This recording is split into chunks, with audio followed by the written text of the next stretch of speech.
Assalamualaikum warahmatullahi wabarakatuh.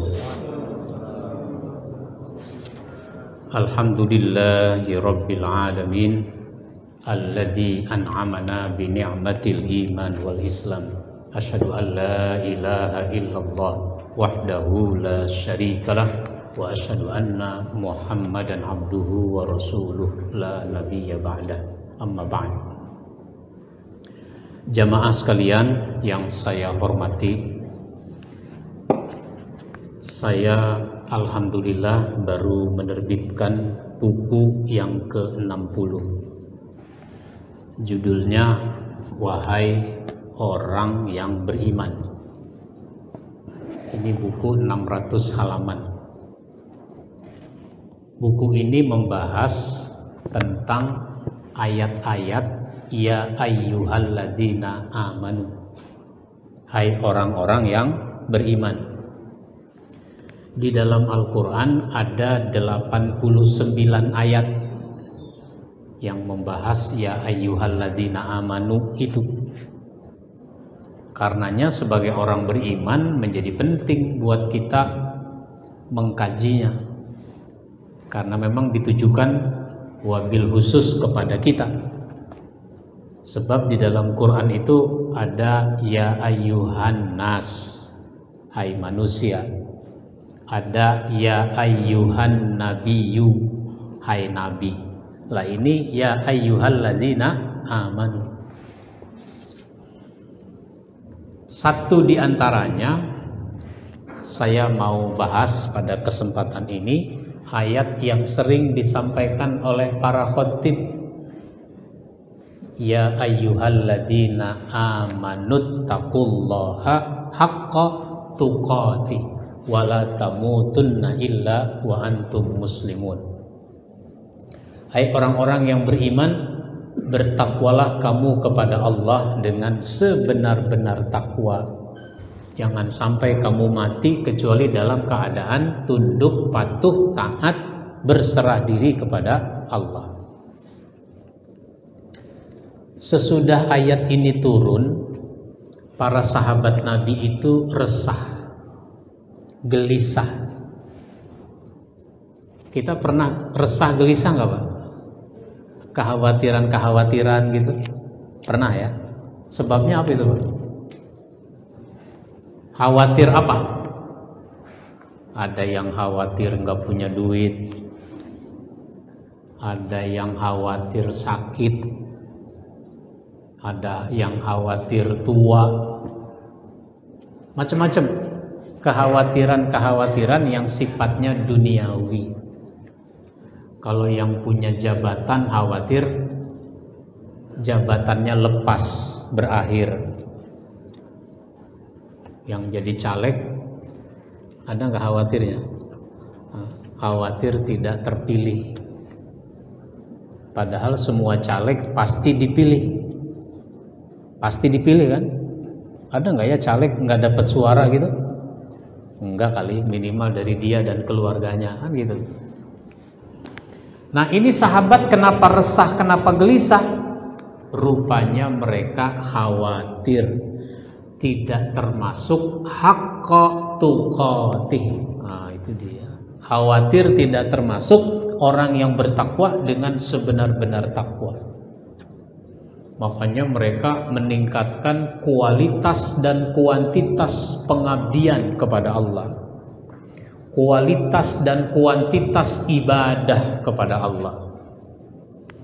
Apalagi yang namanya sholat malam, wah itu luar biasa. Para sahabat itu betul-betul menggunakan waktu sepertiga malam terakhir untuk sholat.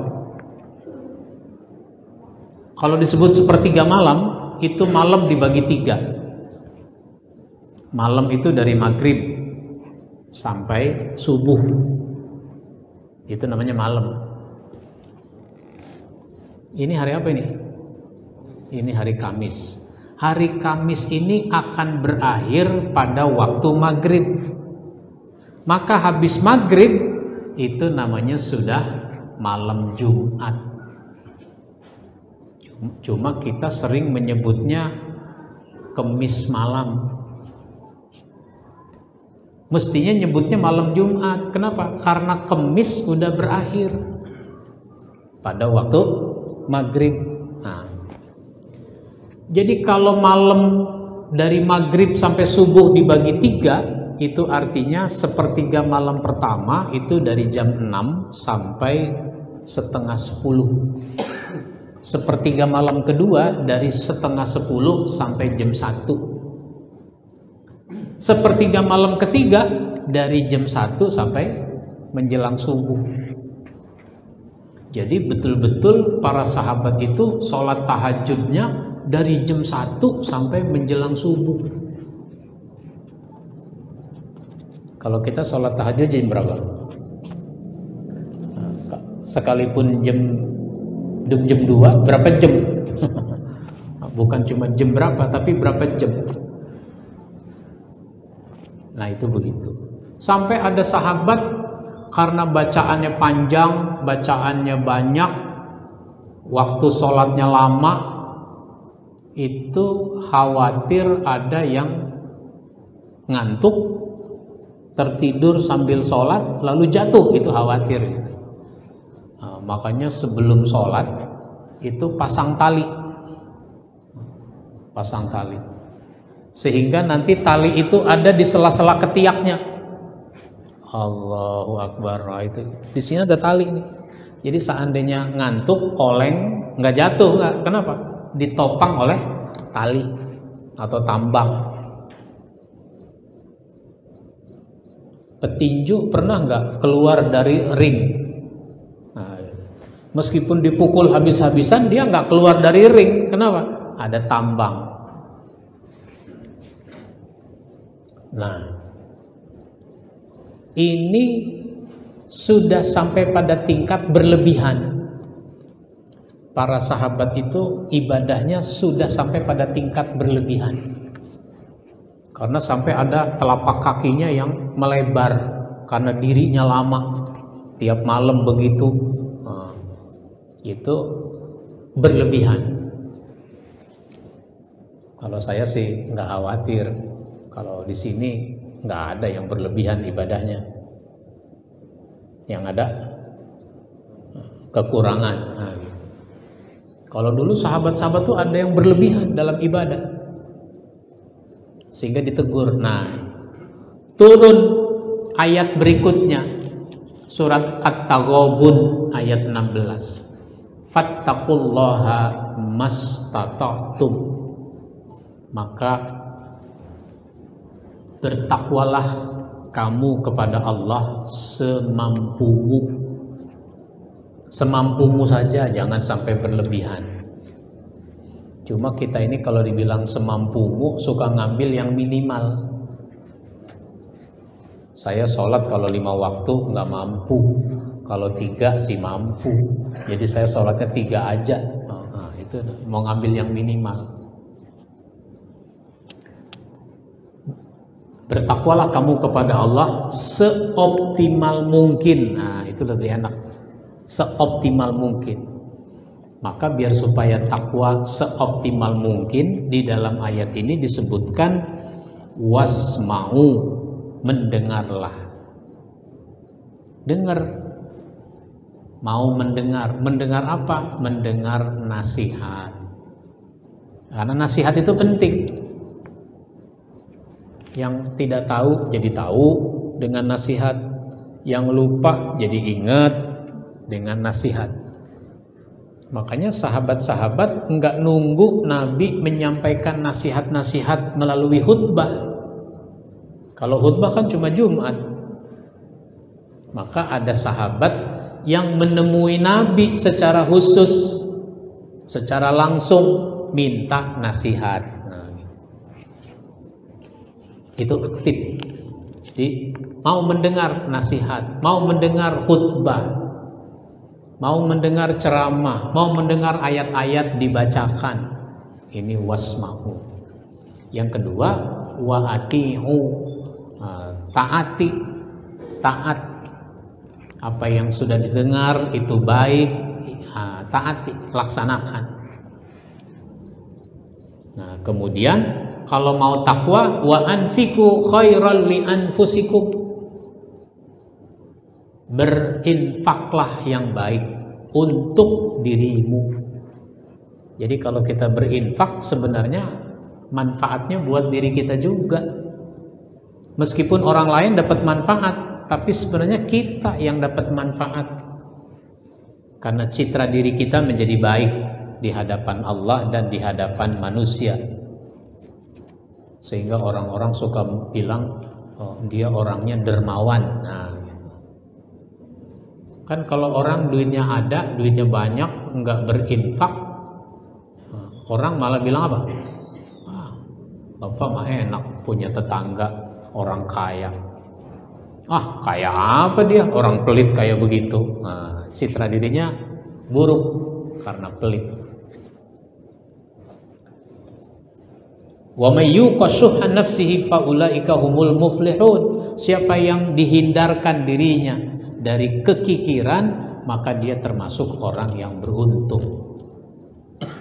Jadi ayat ini pertama isinya yang tadi itu, ya ayyuhalladzina amanu taqullaha haqqa tuqatih. Bertakwalah kamu kepada Allah dengan sebenar-benar takwa.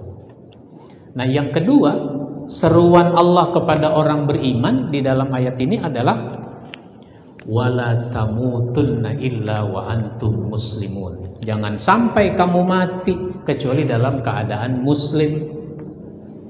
Oleh karenanya semua kita ini harus berusaha matinya itu mati yang baik. Itu yang disebut dengan husnul khatimah. Mati yang baik, mati yang mulia, mati yang ideal. Bagaimana itu mati yang ideal? Pertama, mati dalam keadaan berbaik sangka kepada Allah. Kita ini harus baik sangka kepada Allah. Sehingga Rasulullah Shallallahu Alaihi Wasallam bersabda dalam hadis riwayat Ahmad, la yamutanna ahadum minkum illa wa huwa yuhsinu zanna billahi ta'ala. Jangan sampai salah seorang di antara kamu mati kecuali ia dalam keadaan berbaik sangka kepada Allah. Baik sangka kepada Allah. Karena hidup ini ada kalanya enak, ada kalanya nggak enak secara duniawi. Enak nggak enak itu memang pemberian dari Allah, ujian dari Allah. Kita baik sangka kepada Allah. Jangan kalau lagi enak kita bilang apa? Allah itu memang adil, Allah itu memang sayang. Giliran hidup nggak enak, apa dia bilang? Allah itu tidak adil. Masa saya rajin sholat sakit? Itu preman nggak sholat seger-seger aja kelihatannya. Jangan ngomong begitu. Baik sangka kepada Allah. Sebentar lagi kita berhari raya Idul Adha. Diceritakan itu Ibrahim, Ismail, Siti Hajar. Ini salah satu ciri, salah satu karakter Nabi Ibrahim dan keluarganya adalah berbaik sangka kepada Allah. Misalnya, kan dalam riwayat disebutkan Siti Hajar dan Ismail harus dipindahkan tempat tinggalnya dari Palestina ke Bakkah, yang kemudian disebut dengan Makkah. Harus ditempatkan di Makkah. Nabi Ibrahim tahu tempat itu. Dia merasa nggak tega menempatkan istrinya dan anaknya di situ. Kenapa nggak tega? Ya di situ belum ada kehidupan, belum ada orang, belum ada tumbuh-tumbuhan, nggak ada air, Bagaimana mau tidur, mau tinggal di situ? Tapi karena ini perintah Allah, pasti di balik ini ada kebaikan. Sesudah diantar Siti Hajar dan Ismail di situ, sudah cukup istirahat, Ibrahim mau balik lagi ke Palestina. Saya berangkat ya.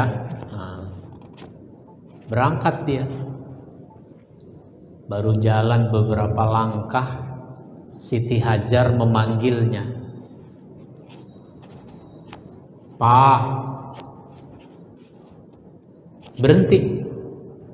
Ibrahim itu berhenti, tapi nggak nengok, tetap ngadep ke sana. Kenapa? Nggak tega ngelihat istrinya di situ. Mengapa engkau tempatkan aku di sini? Nggak dijawab ini pertanyaan. Jalan aja lagi. Baru beberapa langkah berjalan, dipanggil lagi, ditanya lagi dengan pertanyaan yang sama. Nggak dijawab lagi sampai 3 kali. Karena nggak dijawab, Siti Hajar mengubah pertanyaan. Apakah Allah yang nyuruh engkau menempatkan aku di sini? Kalau jawabannya apakah, itu kan jawabnya rada-rada gampang. Tapi kalau mengapa, itu kan bisa panjang lebar. Kalau pertanyaannya apakah, ya tinggal iya. Ya sudah. Siti Hajar baik sangka kepada Allah. Pasti di balik ini ada maksud baik dari Allah Subhanahu wa ta'ala. Itu namanya baik sangka. Kita diperintah, kita dilarang. Ini ayat-ayat ya ayyuhallazina amanu, isinya itu kalau nggak perintah ya larangan. Baik sangka kepada Allah. Di balik perintah pasti ada kemaslahatan, ada kebaikan. Di balik larangan pasti ada mafsadat, ada keburukan yang ingin dicegah oleh Allah. Nah, jadi mati yang baik itu adalah mati yang dalam keadaan berbaik sangka kepada Allah. Yang kedua adalah mati dalam keadaan jiwa yang tenang. Ya ayyatuhan nafsul mutmainnah, irji'i ila rabbiki radiyatan mardiyah. Fadkhuli fi ibadi wadkhuli jannati. Hai jiwa yang tenang, kembalilah kepada Tuhanmu dengan hati yang rela, dengan hati yang ridho, lagi diridhoi. Maka masuklah kamu kepada hamba-hambaku dan masuk ke dalam surgaku. Ini ayat turun ada ceritanya juga, namanya asbabun nuzul, sebab turunnya ayat. Saya nulis buku asbabun nuzul tematik. Asbabun nuzul tematik itu 700 halaman. Cerita-cerita mengapa ayat itu diturunkan. Itu menarik untuk dikaji. Nah, ini ayat turun waktu itu Rasulullah lagi kumpul bersama para sahabat di satu tempat. Tiba-tiba Rasulullah menunjuk sebidang tanah. Kalian lihat nggak? Itu kebun, tanah itu. Oh iya, kami lihat ya Rasul. Ada apa? Itu tanah, ada sumurnya. Sumurnya itu ada airnya. Airnya itu bagus, kualitasnya bagus.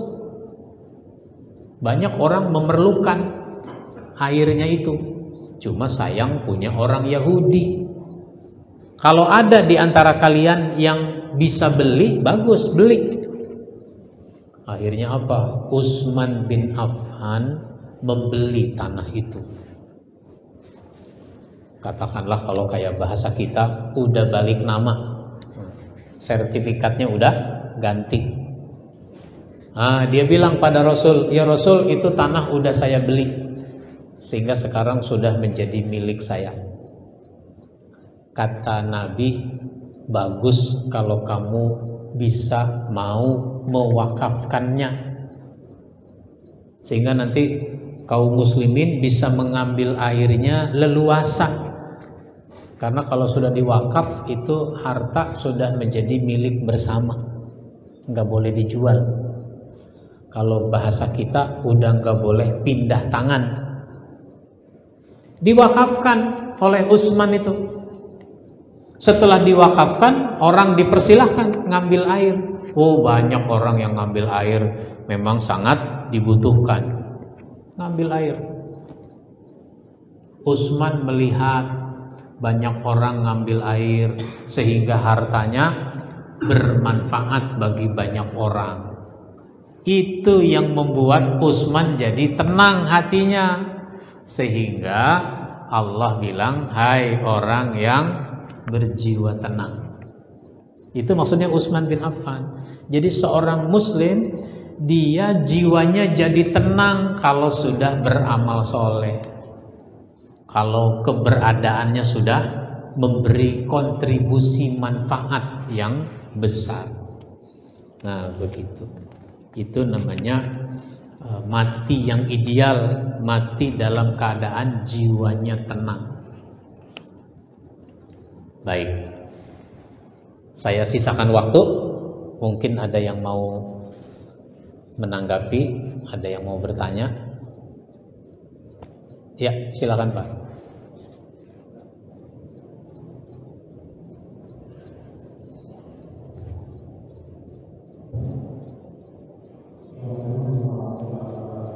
Waalaikumsalam.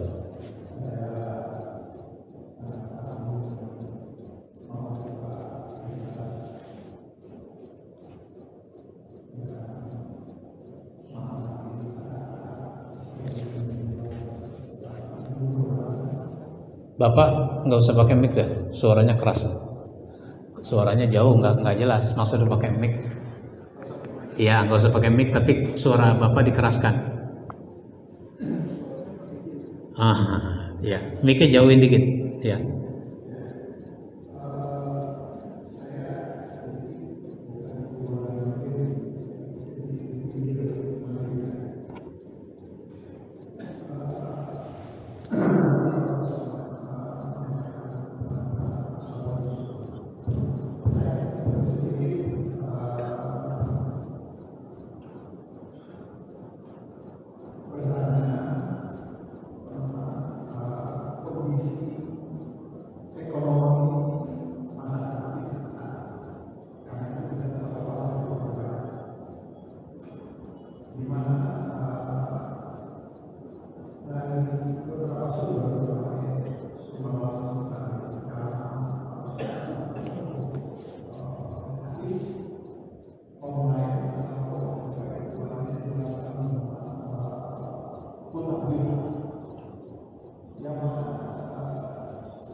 Baik.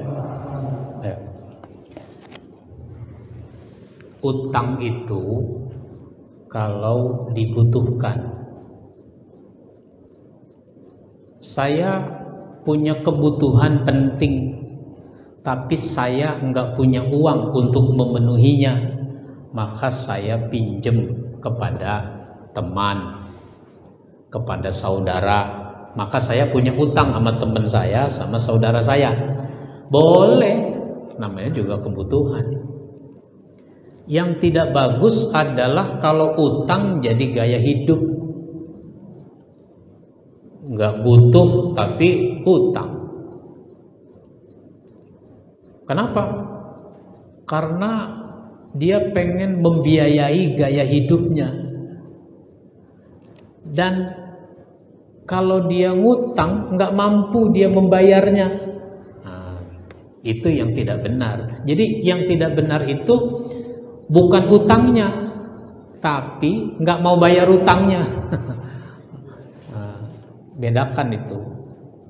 Maka kalau ada orang perlu uang kepada saya, mau minjem duit sama saya pinjemin, maka nilainya sedekah 50% dari nilai uang itu.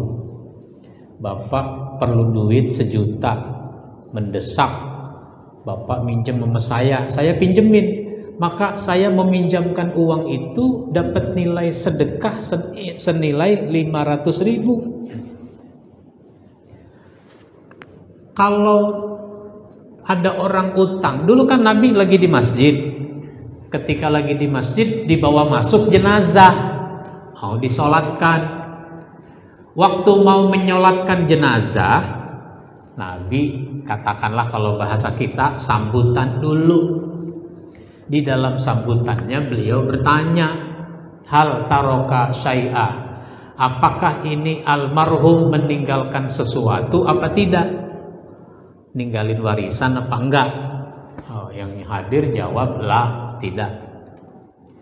Wa alaihi dainun, lah dia punya utang apa enggak? Ada yang jawab, ada ya Rasul, sambil mengacungkan 2 jari, dinaron, utangnya 2 dinar. Lalu kata Nabi, sallu ala sahibikum, kalau begitu sholatkanlah jenazah sahabat kalian.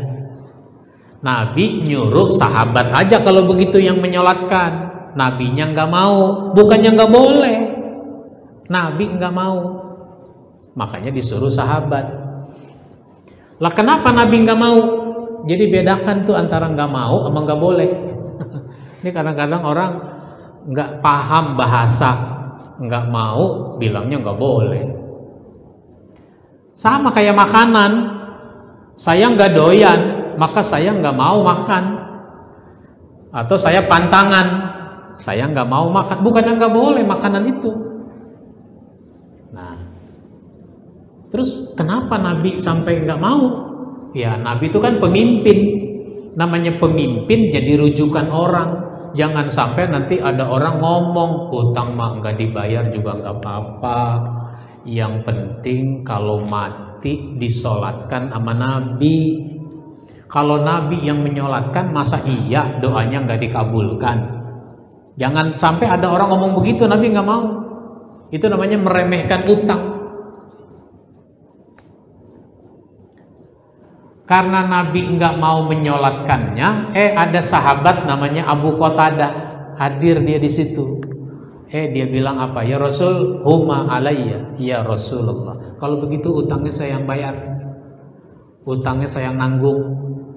Maka ini almarhum udah nggak punya utang namanya, utangnya udah pindah tuh ke Abu Qatadah. Fasalla alaih, maka Rasulullah menyolatkannya. Kenapa? Dia udah nggak punya utang. Gitu. Jadi bukannya nggak boleh menyolatkan, Rasul yang tidak mau. Ya. Ya.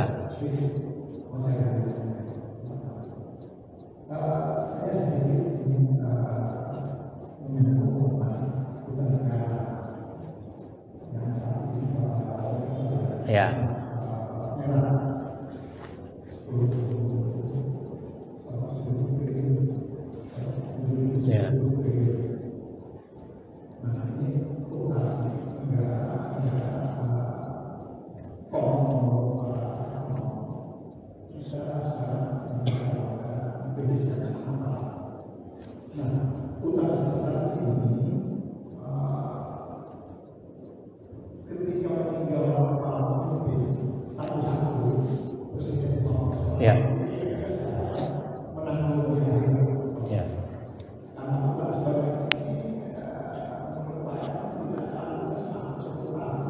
Baik. Ya, saya paham. Ya, kalau utang negara namanya utang lembaga. Lembaga negara.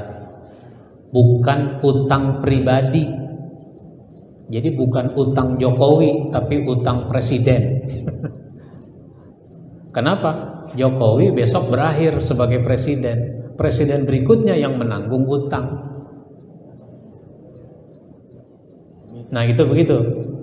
Nah, jadi ini utang lembaga.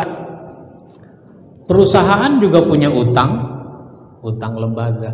Bukan utang kita, bukan utang saya, tapi utang negara. Nah, oleh karenanya negara harus membayar utang. Nah, kalau orang punya utang, kalau ibarat orang punya utang, mestinya dia punya komitmen untuk bayar. Karena untuk dia komitmen untuk bayar, maka keuangan diarahkan ke situ. Karena nggak enak punya utang. Secara pribadi punya utang nggak enak, secara lembaga punya utang juga nggak enak. Oleh karenanya negara mestinya mengembangkan hidup sederhana biar supaya tidak menambah utang. Hidup sederhana. Cuma kan orang nggak bisa hidup sederhana. Kebijakan-kebijakan tidak mencerminkan kesederhanaan. Gitu. Udah korupsi banyak, utang banyak, nah gitu.